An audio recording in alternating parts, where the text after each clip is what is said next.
Hello, hello. Welcome everyone. I am Jen Pierce and this is Foodie Friday with the Cocoa Queen. Thanks so much for joining me today. So, where are my phone's telling me I'm live?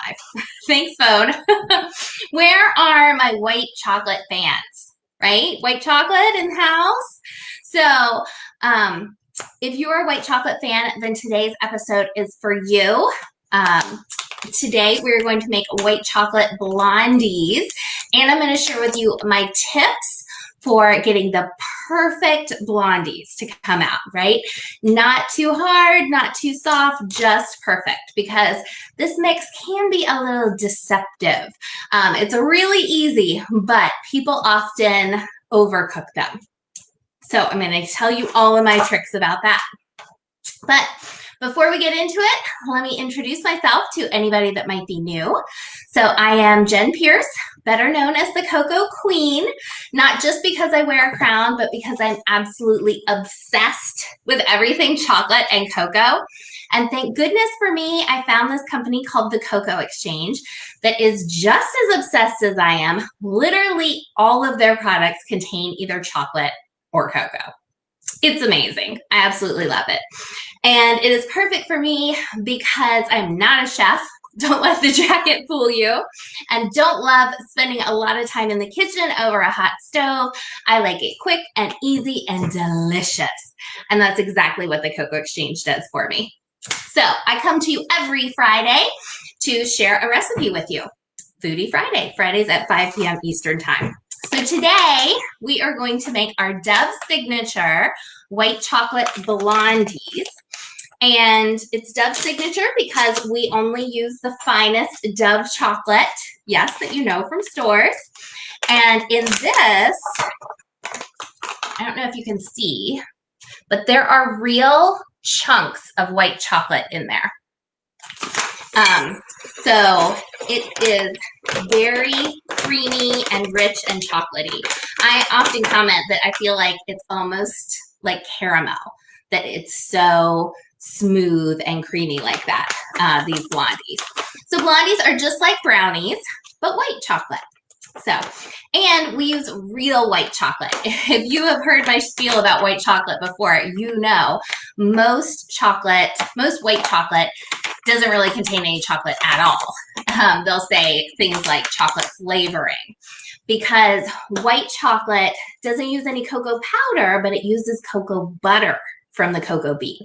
And it's pretty expensive to get cocoa butter. So most companies, if you're buying any fairly inexpensive white chocolate, check the ingredients, see if there's actually cocoa butter in it. It makes a huge difference to the flavor. I always thought that I really don't like white chocolate.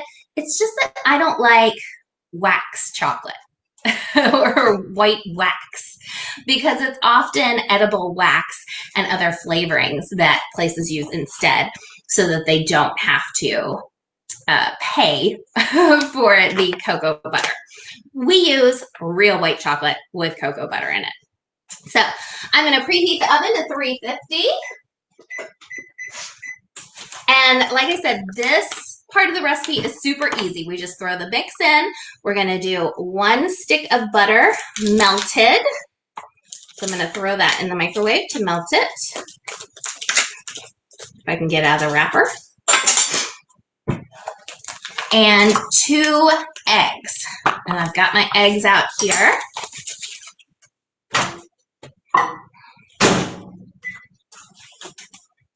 Two eggs, and it is better always for baking. It's best if your eggs are room temperature.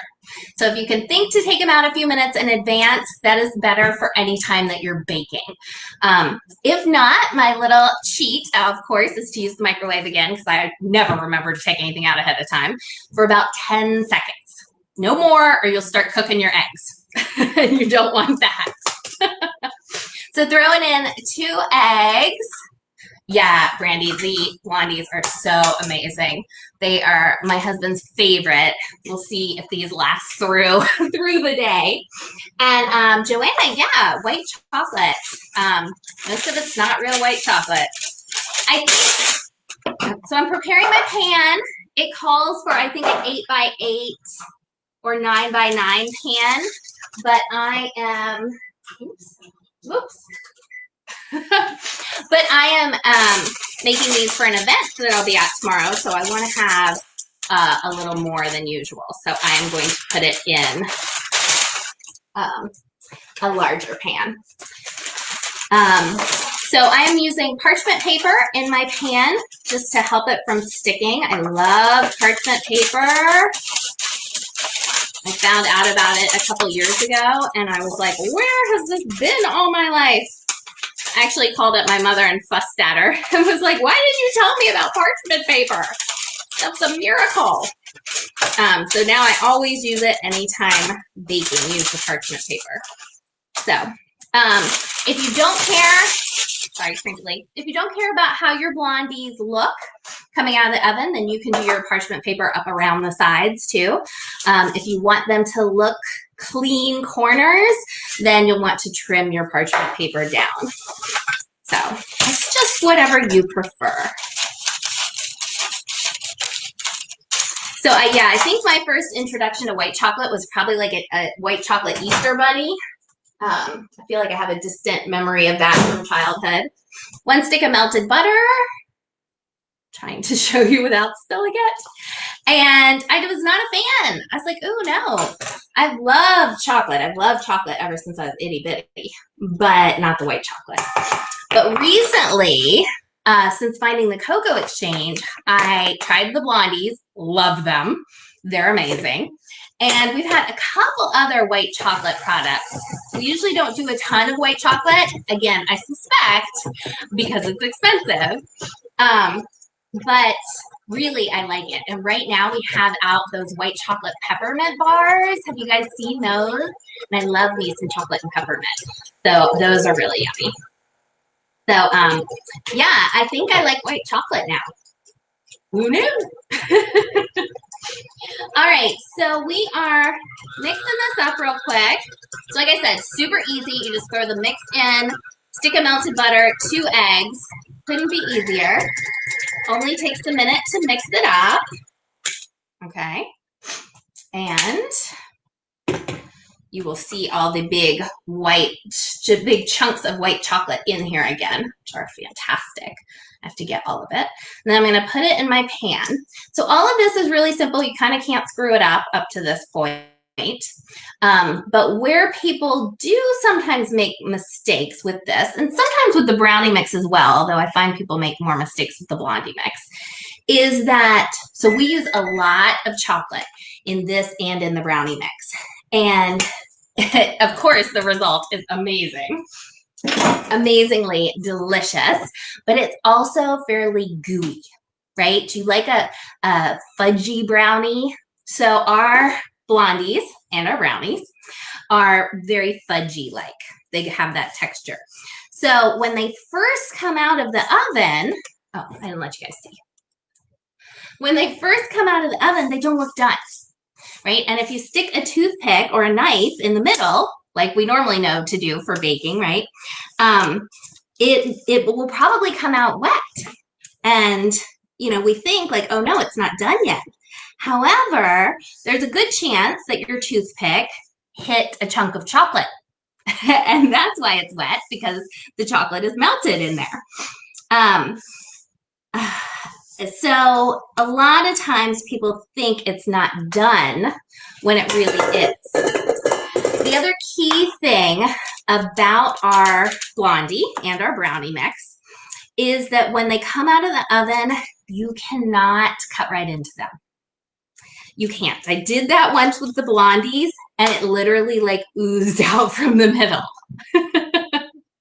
And they were done, but it really has to set. Again, because like I said, it is so ooey gooey yummy and has so much chocolate in it that it's got to cool off a little and start to harden back up. So it's done, but you might not think it's done. So really my biggest tip is just to follow the directions on the package for timing wise. What's it say? 30 to 34 minutes. I have had people, that have texted me or something, and they're like, Jen, I don't know what I'm doing wrong. My blondies have been in the oven for 50 minutes and they don't look done. Oh, and I'm like, take them out, take them out, take them out. They are done. Because once they come out and they're cooled, if you've left them in for too long, they'll probably be quite hard. And you won't have that same yummy, fudgy texture. It'll be kind of overdone. And we don't want that. We want the yummy yumminess. So here is our blondies all spread out. Popping them in the oven. And I'm going to set the timer. I'm actually going to set it for about 26 minutes because I'm using a bigger pan than they recommend. So I want to check on it a little early. So like I said, go with their time or just go with how it looks. Does it have that golden brown? Are the edges a little darker than the rest of it? If it's got that look that it's done, then it's done. And you can go ahead and take it out of the oven. Don't use the toothpick method because it'll make you think they're not done when they really are. So that is my biggest tip for this is don't overcook them. Go ahead and take them out. But then you've got to let it rest in the pan until it cools. So for at least 10, 15 minutes, let it rest in the pan. But I would, even if you take it out of the pan, I wouldn't actually slice into it for probably half an hour to an hour. And I know that's kind of disappointing because don't we always want the warm brownie, right? Or blondie, right? We want it warm and extra gooey. It will still be plenty gooey. If you want to stick it in the microwave for 15 seconds afterwards to warm it up, you certainly can. And you can cut into it while it's still a little warm, but not fresh out of the oven. Or like I said, you will have a mess. The middle will start leaving it. And it was a whole huge, delicious mess when I did that one time. So I do not recommend that. Thank you, Joanna. Yeah, I try to teach you guys what I have learned. Yeah, the white chocolate peppermint bars are very popular. Maybe they'll become a regular thing. I don't know. With peppermint, though, it might just be the holidays. So I will snap a picture when these are done. Like I said, I'm creating them for an event tomorrow. So if anybody's local and wants to come out to the Smithsburg Steam and Craft Show, I will be at the Agricultural Center off the Sharpsburg Pike all weekend with all my chocolate goodies. And I love sharing those with people and getting to see their reactions as they learn about the Cocoa Exchange. So let me know if you have any questions about the blondies or if you have tried them and what you thought, if you had any problems with them, because they can be little rascals. But darn it if they're not worth it, because they're amazingly tasty. All right, thanks again for joining me. I hope you have a fantastic weekend, and be sure to tune in next Friday at 5 p.m. for another edition of Foodie Friday with the Cocoa Queen. That's me. Bye.